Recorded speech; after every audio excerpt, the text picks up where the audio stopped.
Hello, welcome to 10 at 10. My name is Michael Ramage. I'm the director of the Cyber Education Research Center here at Murray State University, and welcome back to 10 at 10. 10 at 10 is brought to you through a partnership between Murray State University, Grow West, the Technology Council of West Kentucky, KY Innovation, and local partner Sprocket Innovation in Paducah, and the Kentucky Innovation Station in Madisonville. This is our last 10 at 10 episode for the year, episode 155. And we are looking ahead at predictions for 2024. And I will tell you, these are not my own original thoughts. There's an article that I came across that had top five predictions for cybersecurity predictions for 2024, and I thought there's no better way to wrap up the year. We looked at risk threats or risk management trends for 2024. Last week we looked at year-end planning the week before, and I thought that this week would be a good time to wrap up by looking ahead at what predictions are out there for 2024. And I will tell you that some are not not real really putting themselves out there. These are some pretty straightforward predictions that I think most of us would agree with. And let me share a screen. All right. So first one is advanced phishing. Right now, email phishing is still one of the most successful ways to get you to click something, to steal your credentials, to convince you that I am somebody to do something. We spend a lot of time talking about email phishing, phone phishing, texting, whatever it might be. Phishing still works. And as I've said before, for many, many years, we have been able to find a flaw in that email to make people realize that it wasn't the right thing, meaning there's a typo, there was a misspelling, there was a something. Now, every once in a while, I have a misspelling on my slide, so no one is never without a spelling error or a typo. But these phishing emails often had typos, more often than what you would see in the normal course of business. So we could always tell that that was a phishing email. With AI, and we're going to talk about that as well, phishing techniques are getting more sophisticated. We have to be more uh, alert. We have to be more diligent in our efforts to look at emails to make sure that they're not uh, phishing emails when or not legitimate emails when in reality that they're phishing emails. So phishing is going to continue. Absolutely, without a doubt. Phishing is going to continue to be a thing that grows. And along with that, AI powered scams. Um, Last fall at our IT Matters conference, there was a speaker, John Truitt. Many of you probably know John, and he was talking about AI. And he asked Chat GPT for a list of books on a particular topic.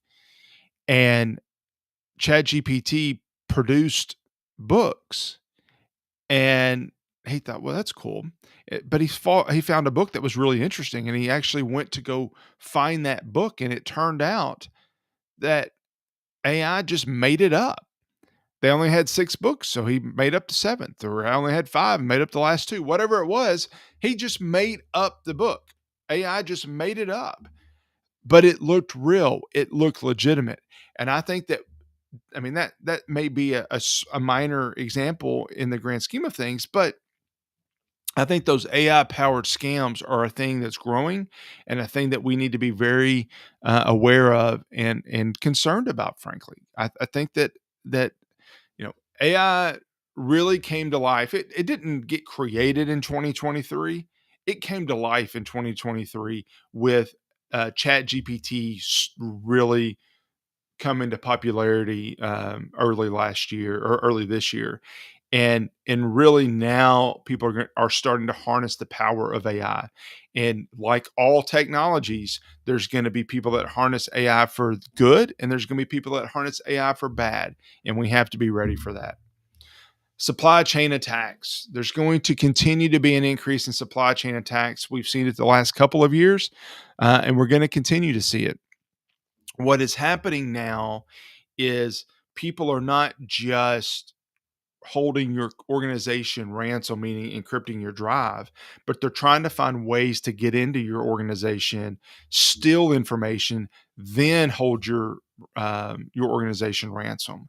If they can use supply chain attacks to get to do that, to steal that information, then they're going to do it. Now, what does that mean? That means, are you using software, Microsoft software? SolarWinds was the first major example of that. There's been other examples before that, but the first major example.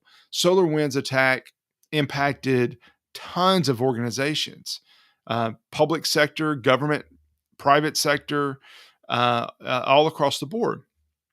And if they can use this software that's being used by hundreds and thousands of customers to break into those, then it makes it even easier for them. So we have to be aware of all of those types of things. Where are vulnerabilities? Yes, we have to trust something or somebody. I get that, but we need to protect ourselves as well. Browser extensions, deployment of malicious browser extensions. Um, there was something that I read just the other day that Google Chrome Web Store had removed 30 malicious extensions, meaning things that you can download that put a little icon up at the top of your browser that you can use to make your browsing experience easier. Um, there were 30 of them that they removed back in June. That's not going to go away. It's a growing trend, not just in frequency, but in sophistication, and that's not going to go away. We're going to continue to see that. So we have to be on alert for every single item that we install on our computer, whether that's a piece of software, whether that's a web service, whether that's an extension. We have to get all of these pieces.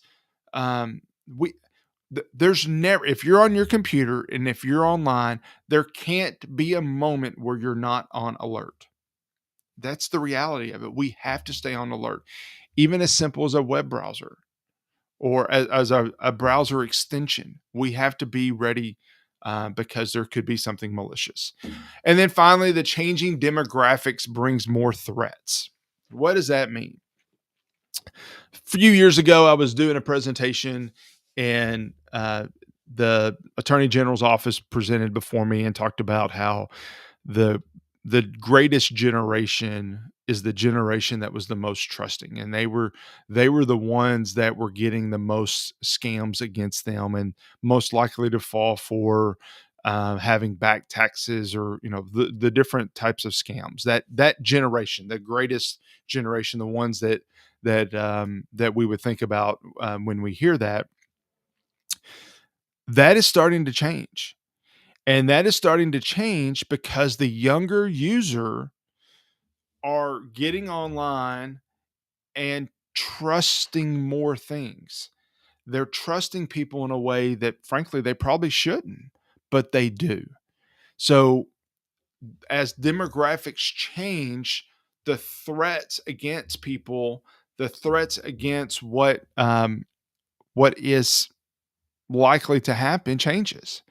For example, if a young person has their social media account hacked or compromised, their inclination might be to just create a new one. Oh, well, I'll just create a new one. Well, no. Yeah, maybe you do need to create a new one, but you got to also do something about the one that was compromised. I looked for a person on Facebook the other day. They had 4 accounts, and all 4 accounts had their picture in it. Now, how many of those were real that they couldn't remember their password, so they created a new one? How many of those were hacked? How many of those were compromised? How many of those were they actually using? I don't know. I just deleted them all. Well, actually, I didn't have all of them. I just didn't accept the friend request from the person because they had 4 accounts. We have to be ready. The demographics of online users, I mean, our country is spending $40+ billion to expand broadband right now. There's going to be more people online with changing demographics, with more people using the web and the internet and relying on the internet for their jobs. more threats are going to be there, and we have to be ready for that. All right, I'll stop that. That'll wrap up our predictions. I go along with most of those. I think those are good predictions. I think that those are solid, and maybe not even going out on a limb for some of those predictions, because that is likely to be what happens in the coming year.